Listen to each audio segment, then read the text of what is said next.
Oi, pessoal, tudo bem? Hoje nós vamos falar um pouquinho das principais alterações de caráter dermatológico. Aqui nós vamos falar um pouquinho sobre as alterações provocadas por processos acneicos, manchas de pele, processos cicatriciais ocorridos na pele, entre outros. Tudo bem? Bom, pessoal, só para fazer uma revisão, a gente lembra que a pele ela é o maior órgão do corpo humano e que ela apresenta, mediante as suas regiões, uma classificação de acordo com produção sebácea, hidratação e com a sua espessura. Peles normais ou eudérmicas são aquelas em que apresentam uma textura mediana, não é uma pele muito fina nem muito grossa, não é? Não é tão fininha como a do idoso e nem tão grossa como, por exemplo, de pessoas que se expõem constantemente ao sol. Tem um processo de liberação de secreção dentro de um padrão de equilíbrio, né? Forma uma eficiente película hidrolipídica, cor tendendo para um róseo ou com a coloração de região de face ou de outras estruturas de cor homogênea. Apresenta tônus e elasticidade de caráter mais uniforme, superfície lisa e aveludada, com brilho normal em todas as localidades e ósteo imperceptível, sem presença de regiões de aprofundamento ou de poros muito dilatados, ok? Quando a pele é classificada como oleosa ou uma pele lipídica, é aquela pele que apresenta uma espessura ou camada córnea, né, que é a última camada da epiderme, mais aumentada. Ela tem uma tendência a uma palidez, né? Mesmo pessoas que apresentam a pele negra, existe uma tendência a uma palidez maior. Apresenta sulcos de expressão mais acentuados, né, na lateral da boca, próximo dos olhos, na região da testa, do fronte, e existe uma produção exagerada de muco, ou seja, de liberação de óleo, né, das glândulas sebáceas. Existe um brilho excessivo em sua zona central ou aquela região em que nós chamamos de zona T. É uma pele, sim, um pouco mais resistente e com um caráter de envelhecimento menor, pois nós sabemos que essa liberação de muco, essa liberação da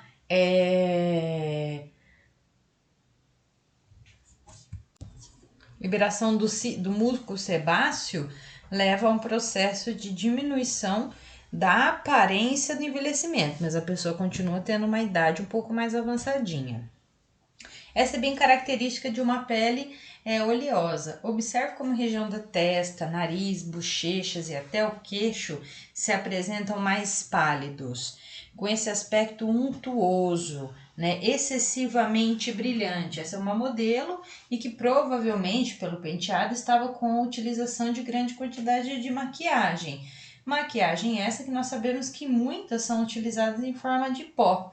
E mesmo assim a untuosidade da pele dela ela fica bem aparente, bem visível, não é? Apresentando esse brilho excessivo em região central, testa, nariz e queixo.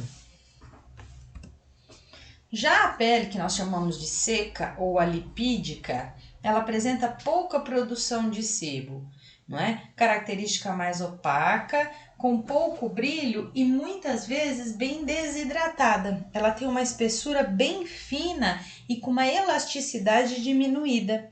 É um aspecto farináceo. Conforme você vai manipulando com técnicas de massoterapia, massagens ou qualquer outra técnica manual, você consegue observar que essa região epitelial ela começa a se desfazer, né? Soltando pequenas porções das camadas superficiais da pele.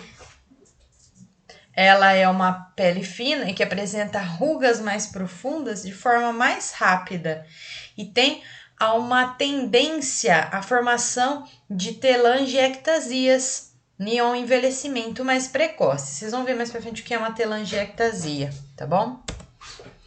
As peles mistas são as de caráter mais frequente, em que nós temos uma região excessivamente oleosa, normalmente a região central, composta pela região da testa, nariz e queixo, porém com as áreas laterais, como bochechas, pescoço, não é?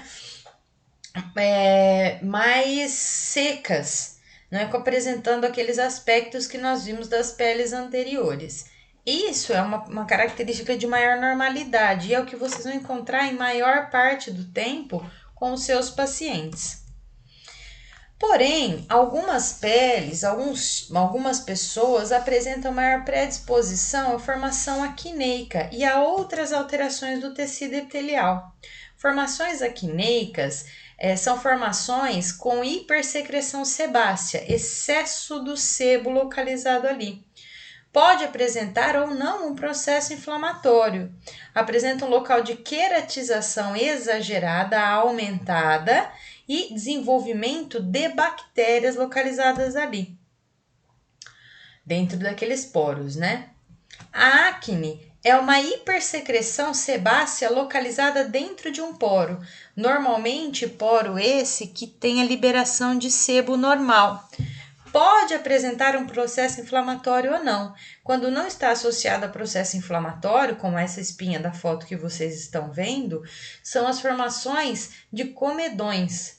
Comedões esses que são aqueles cravos de coloração mais enegrecida. Para esse tipo de formação de acne, existe uma queratização anormal, ou seja, a formação de queratina localizada dentro daquele conjunto de células ali, ela está aumentada, exagerada, e isso favorece o desenvolvimento bacteriano. Portanto, esse desenvolvimento bacteriano e o excesso de queratinização vai haver a produção de secreção. E essa produção de secreção são as espinhas, né? Purulentas, como a gente está acostumado a ver em muitas pessoas.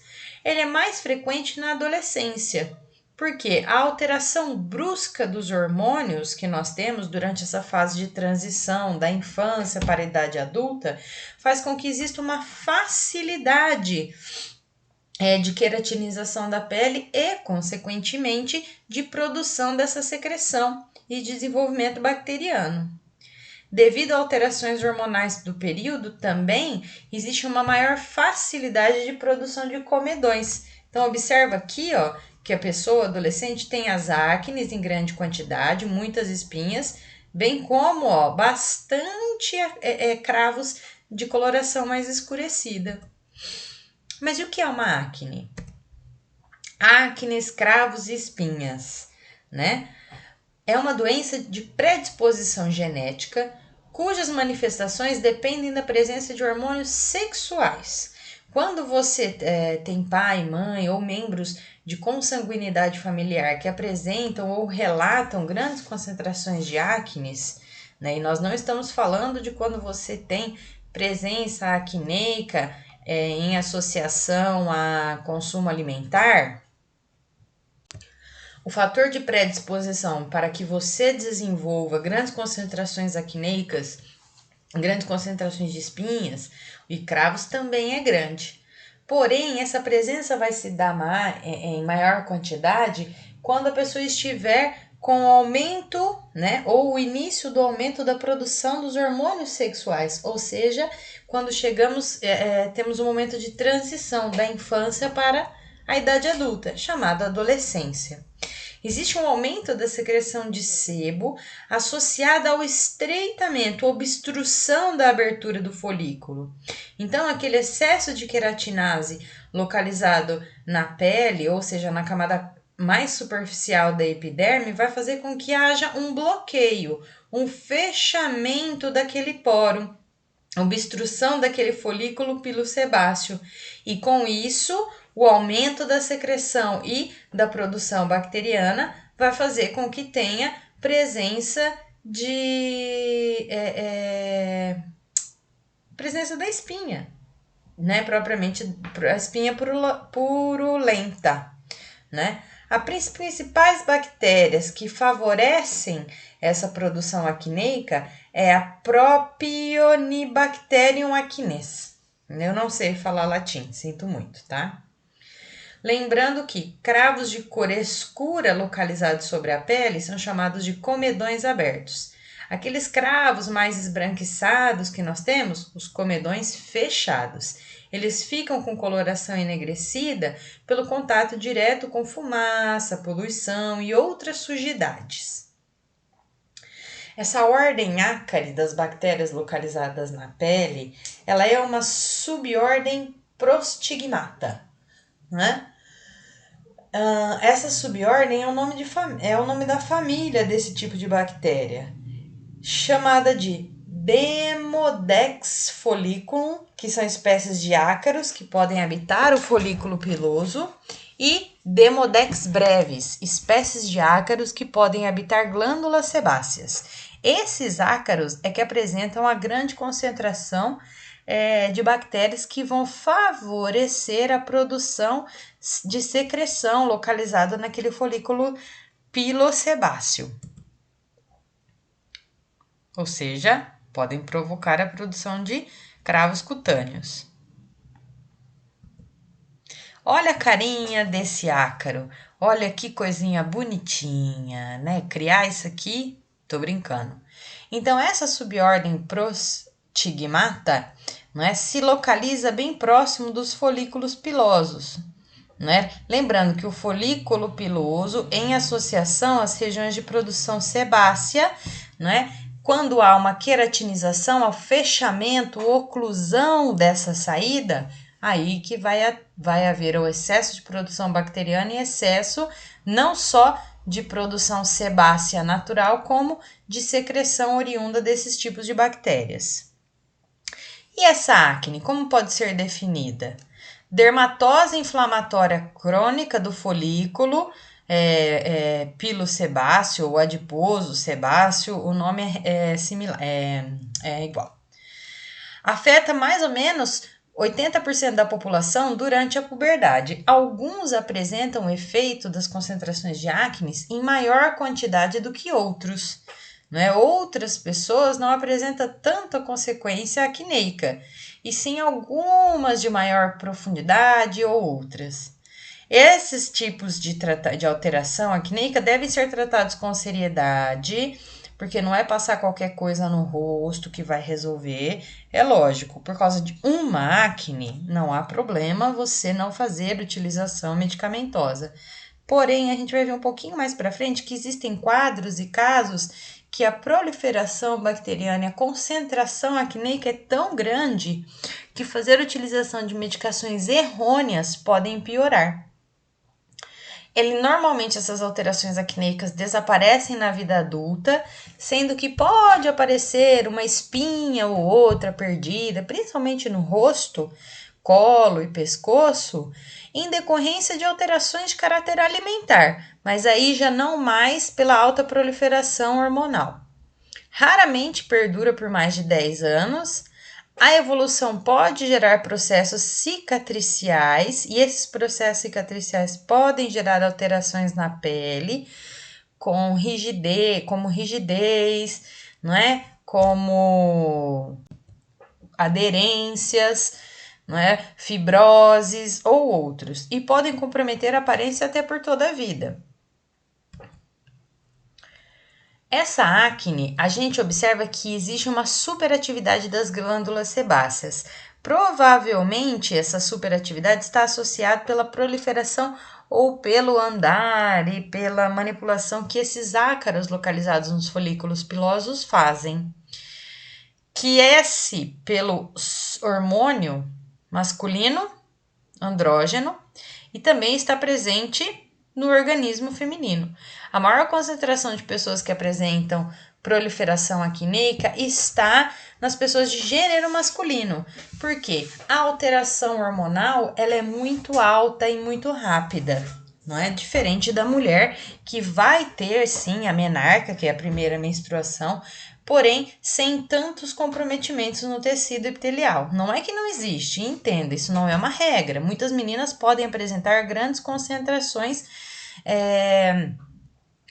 de espinhas e cravos na pele, mas deve-se observar o consumo alimentar dessa pessoa, muito bem como observar as concentrações de hormônios que estão sendo produzidas.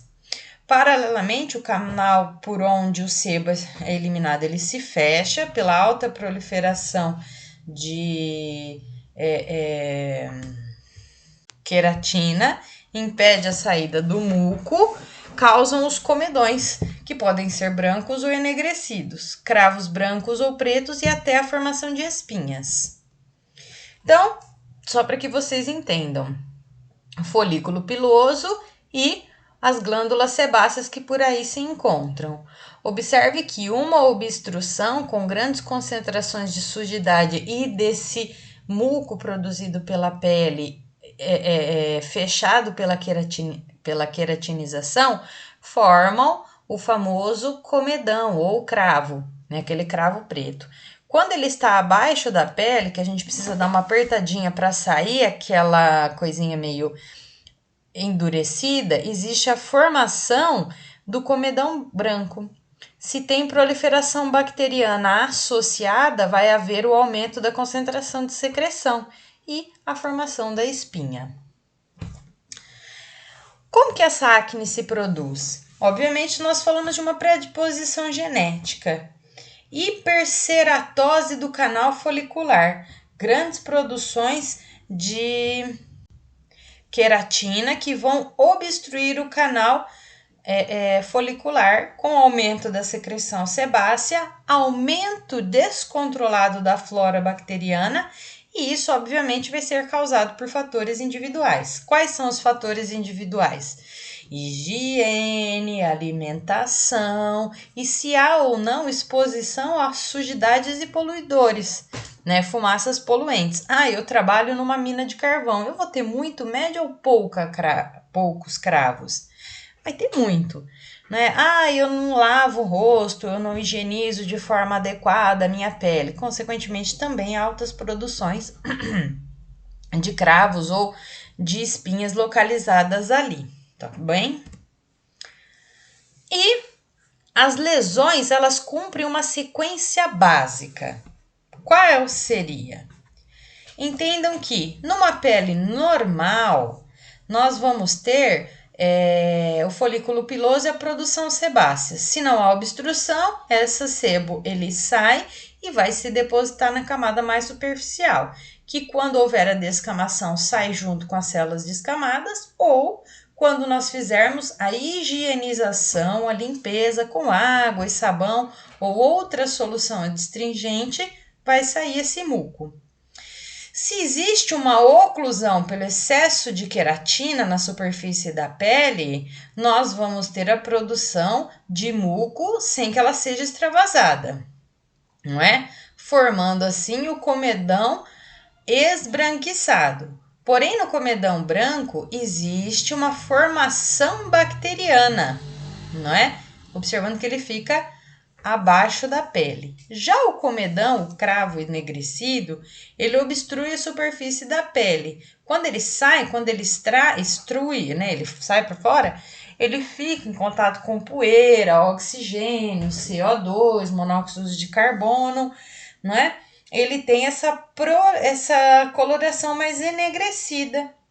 Porém, quando glóbulos brancos começam o processo de tentativa de limpeza, fagocitose, enfim, todos aqueles processos localizados para destruir ou para trabalhar contra essas bactérias localizadas dentro dos cravos, nós vamos ter um processo inflamatório agudo. Esse processo inflamatório agudo que vai gerar o aumento da produção secretiva da glândula sebácea e, obviamente, edema, calor, prurido, vai gerar o famoso pus ou secreção localizada aqui. E aí o aumento do diâmetro dessa localidade. Quando você aperta dos ladinhos, né, nas extremidades da espinha, aquela secreção que sai nada mais é do que a secreção produzida pelos seus glóbulos brancos, linfócitos e mastócitos, na tentativa de controlar essa produção desordenada de bactérias na camada dentro do folículo piloso. Primeiro, fisiopatologia da acne. Em primeiro lugar, folículo pilosebáceo mais andrógenos, não é? Existe essa associação da obstrução do folículo sebáceo e da concentração hormonal, que se iguala, existe um aumento da hipersecreção sebácea, com a produção exagerada do sebo que vai gerar uma pele oleosa. Essa pele oleosa, normalmente por influência genética, gera hiperqueratinização para que haja obstrução dos folículos, formação dos comedões, tanto pretos quanto brancos, né? Brancos, fechados, pretos, os abertos. Por que enegrecidos? Porque essa cor preta, pela exposição a grandes concentrações de poluentes, normalmente pelas fumaças e sujidades. Toda vez que você passa a mão no rosto, você está levando sujeira, não é? Poeira, entre outras coisas. E se você suja a roupa, não vai sujar a cara? Lógico que vai. Quando existem essas formações de comedões com aumento da concentração de flora bacteriana, teremos uma liberação de substâncias irritantes que causarão a nossa resposta imunológica. E aí a formação do processo inflamatório primário que essa resposta imunológica vai gerar, vai fazer com que tenha a formação de pápulas, que é quando fica grandinha a espinha, não é? Pústulas, que é a secreção que sai quando você aperta, e os cistos e ou abscessos, que nós vamos ver um pouquinho para frente. O rompimento das lesões gera ulceração, reparação e processos destrutivos. Reparação de processos destrutivos se dá pela formação de tecido cicatricial. Obviamente, formação de cicatrizes na pele. E não é incomum a gente ver pessoas andando na rua com grandes concentrações de alterações, principalmente no rosto, colo, pescoço, né? De processos cicatriciais localizados ali, e é bem característico, você sabe que essa pessoa teve bastante espinha ou não, né? Então, só mais uma foto para que a gente entenda, né? Quando nós temos as pápulas, que são aquelas espinhas levemente irritadas, localizadas próximo na região do rosto, por exemplo, não é? E que quando são apertadas, normalmente elas não conseguem, não liberam nenhum tipo de substância interna. Os cravos, comedões abertos, são aqueles enegrecidos, não é? Então, que ao serem comprimidos, apertados, eles saem com uma maior facilidade. Os comedões fechados já são o que nós chamamos de espinhas. E espinha purulenta, aquelas em grande quantidade, e os nódulos, quando já tem uma penetração maior, o tecido localizado já é bem grande, com grandes concentrações seropurulenta ali. Existem dois tipos de acnes, né? Ou seja, dois grupos distintos. As de caráter inflamatório, em que são incluídas todas as lesões que apresentam secreções localizadas, e as não inflamatórias, onde não existem as secreções serosas e predominam a formação de comedões na pele. As acnes comedônica, são as classificadas em grau 1, as acnes papulopustulosas grau 2, nódulos císticas grau 3, conglobata grau 4 e acne fulminans grau 5. Observo que do grau 1 para o grau 5, obviamente, também aumentam o grau de alterações localizadas ali, ou seja, o grau de comprometimento da pele.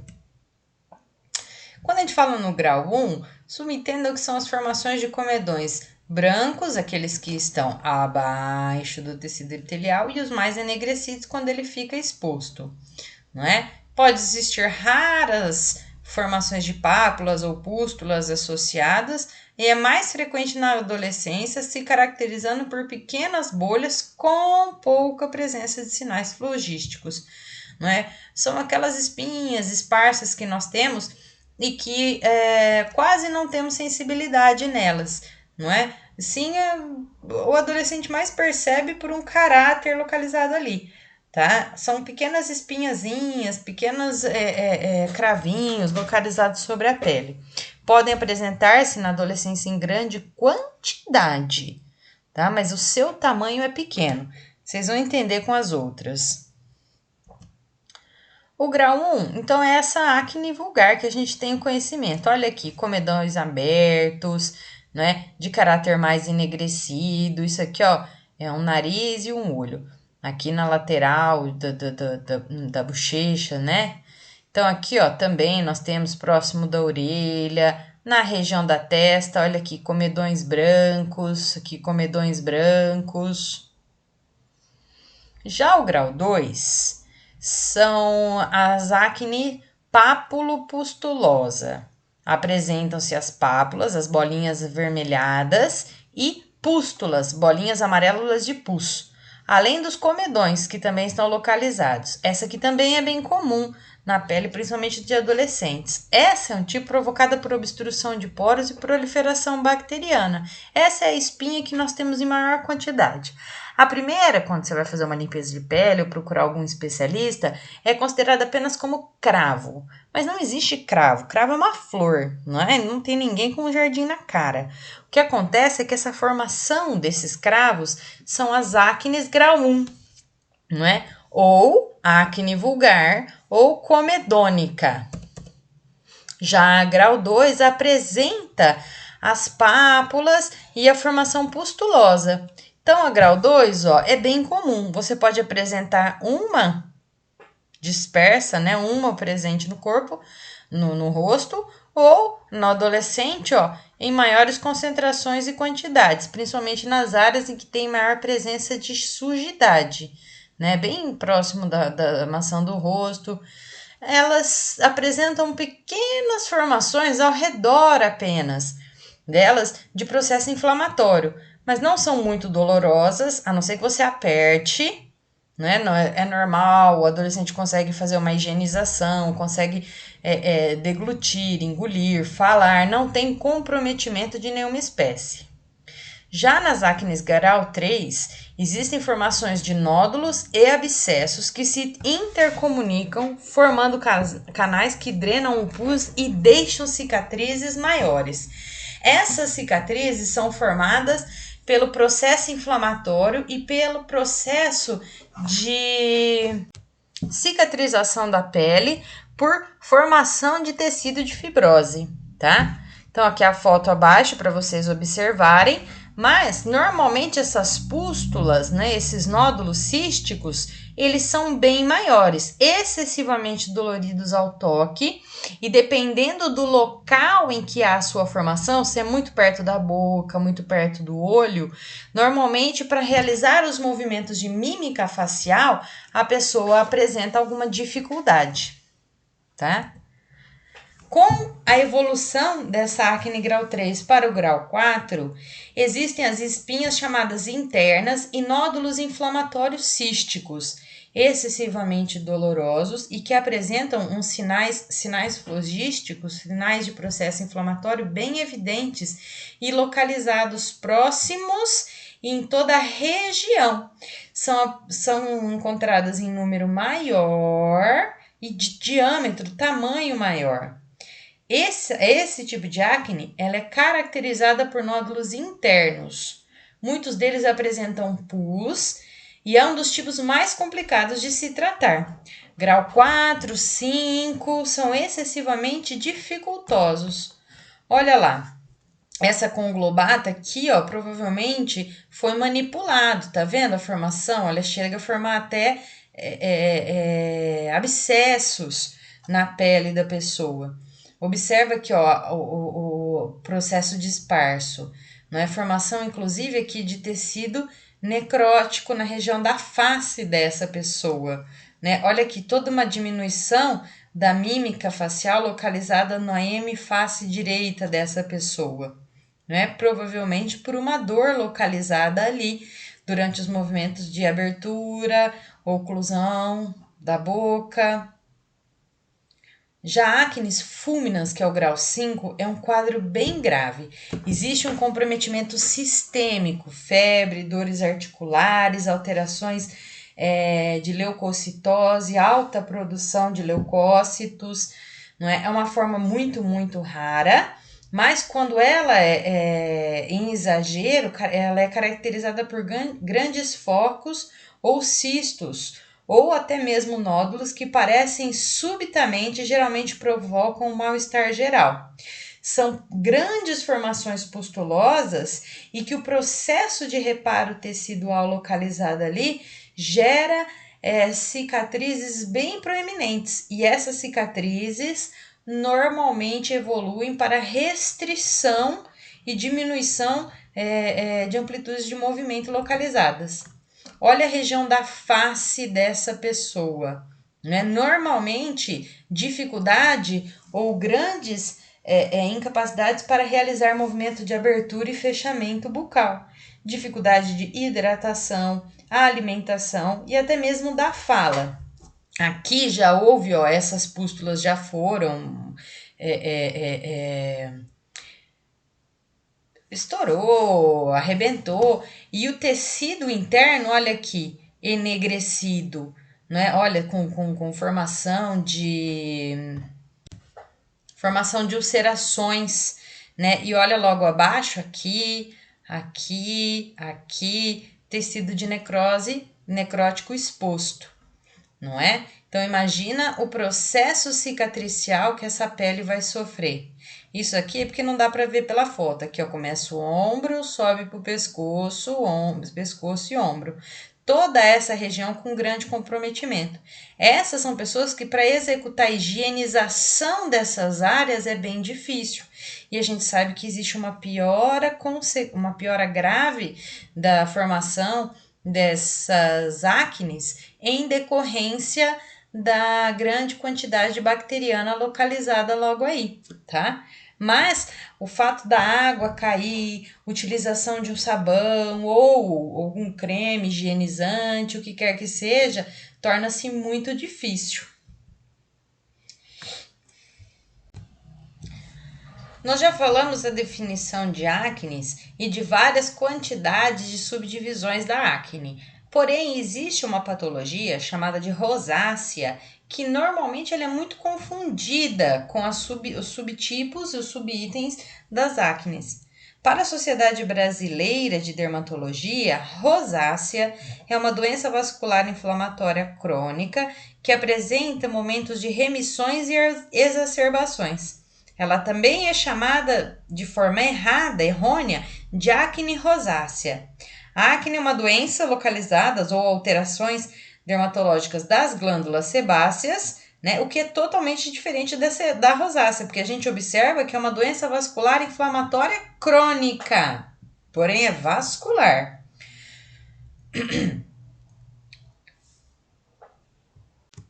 A origem dessa rosácea não é conhecida exatamente até hoje, mas existe uma predisposição individual. É mais comum em indivíduos com coloração de pele branca, né, com características de descendência europeia. E pode ser familiar. Entre 30% dos casos, as pessoas têm uma história familiar positiva. Hoje ela é considerada importante participação. Existe uma importante participação do ácaro, da flora normal da pele, ou seja, o Demodex follicurum, e da bactéria Bacillus oleronius, que colonizam esse fungo, fazendo com que, junto com a presença do prurido da pele, do aumento da tonalidade avermelhada, também possa haver presença de pústulas. A presença de eritemas e telangiectasia na região central da face, acompanhada de pápulas e pústulas, geralmente não tem dificuldade no diagnóstico da rosácea. E o paciente pode fazer um diário de suas pioras ou de remissões da pele, relacionando isso a algumas atividades, alimentação, nível de estresse. Tudo bem? A rosácea é uma doença que afeta a pele principalmente na região centrofacial, testa, nariz e queixo. Caracteriza-se por uma pele sensível, que normalmente é mais seca e começa a ficar avermelhada, eritematosa, de forma mais fácil. Se irrita com presença de ácidos e produtos dermatológicos no geral. Normalmente as pessoas que apresentam rosácea têm que fazer a utilização de produtos com fatores antihistamínicos. Para quem não tem alergia, antialergogênicos. E aos poucos, essa vermelhidão da pele, o eritema, tende a ficar permanente. Você observa pequenos vasos sanguíneos finos, chamados de telangiectasia, pápulas e até pústulas que lembram a acne, mas que se aperta, espreme, não tem liberação de secreção esbranquiçada. Pode ocorrer edema em nódulos e frequentemente surgem sintomas oculares, olho seco, sensível à inflamação, bordas palpebrais, né? Inflamação nas bordas palpebrais. Na fase pré-rosácea, existe uma vermelhidão discreta do rosto, nesses pontos, né, da testa, em cima do nariz, na região zigomática, que se agrava com surtos de duração variável. Surge espontaneamente ou pela ação de fatores de risco como estresse, alimentação, exposição excessiva ao sol, e aos poucos os episódios podem se tornar frequentes ou até de caráter permanente. Mas a diferença dessa rosácea para a acne se dá, como por exemplo, a acne, ela aparece devido a uma disfunção da unidade pilosebácea. Já a rosácea ela é crônica, de causa desconhecida, desencadeada ou exacerbada por fatores emocionais ou outros. Normalmente a acne afeta adolescentes e a rosácea afeta desde a idade infantil, adolescência e idade adulta. Sendo que na idade adulta, as alterações de vermelhidão, presença de pápulas e pústulas podem se tornar permanentes. A acne tem uma apresentação como comedões, pústulas e cicatrizes no rosto, frente e parte superior do tórax. A rosácea tem uma apresentação de eritema na face, a presença de telangiectasias, pequenos vasos capilares sanguíneos que vocês conseguem observar e algumas pústulas. Na acne, o tratamento é interno e externo, com utilização medicamentosa, limpeza de pele e higienização adequada. A rosácea, o tratamento é basicamente oral, com medicações específicas para alterações vasculares. E o milium? Já ouviram falar o que é o milium? Milium é aquele pequeno cisco epidérmico de 1 a 2 milímetros de diâmetro. Apresenta-se de caráter superficial e coloração esbranquiçada. Normalmente não dói, não tem presença inflamatória associada, surge na região da face, na área periorbicular. Por traumatismo, sol excessivo, cirurgia e até quando se executa um processo de dermoabrasão, quando faz os peelings de cristal ou peelings dermoabrasivo. Atingem crianças tanto quanto adolescentes e pessoas em idade adulta. Ocorrem em maior frequência e número nas mulheres jovens. Pode ser destruído, obviamente, aniquilado com aplicação de ácidos ou outras medicações dermatológicas e através de uma incisão para retirada do seu conteúdo, com agulhas, scalpes e até mesmo a utilização de bisturis, dependendo do tamanho e de como é o procedimento para a retirada deles. Então, os miliums são isso aqui, ó, muito característicos de aparecerem próximo do rosto. Normalmente faz uma incisãozinha, um cortinho, um furinho com agulha e retira com a própria. Não é uma acne porque não está próximo de um folículo sebáceo. É uma produção sebácea, sim, não é? Mas não está próximo de um folículo e nem dentro dele como as acnes são. Tudo bem?